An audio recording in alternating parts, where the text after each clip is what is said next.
Hey, what's going on? You know who it is. You know what it is. All right, you guys. Peep game. This your boy Town Biz. All right, so check this out. All right, so I wanted to revisit this Dr. Cheyenne Bryant thing. And basically, it ain't so much about, going in on her. It's more about her so called supporters and how fake they are and how all of a sudden they switched up on her, which proves the point what a lot of people have been saying. Now, here's the thing about Dr. Cheyenne Bryant.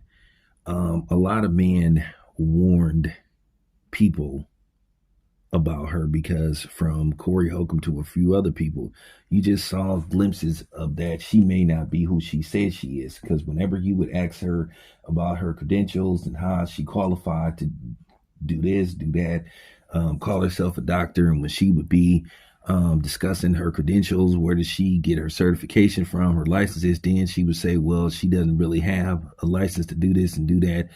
But one hand she would say she's a doctor, but then when you go to her website and et cetera, it says she's more of a coach.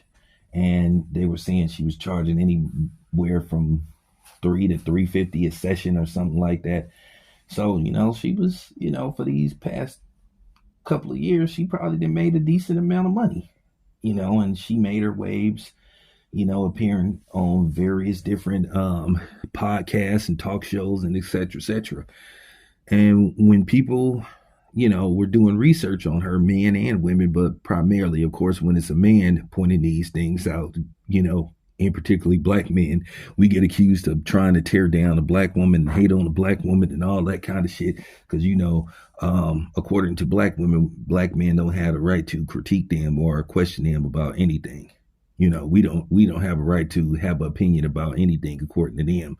And if we do, we get called a variety of different names and get attached to a variety of different labels. So, which I find mind boggling. I find mind boggling, but nevertheless, there were quite a few people that, made content, made videos questioning her qualifications.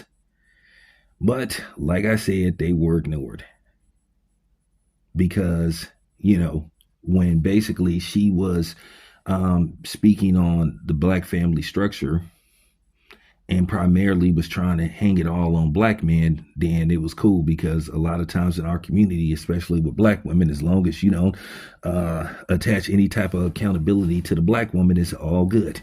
If you strictly have this notion where it's entirely the black man's fault, no matter what, then you're going to get a following.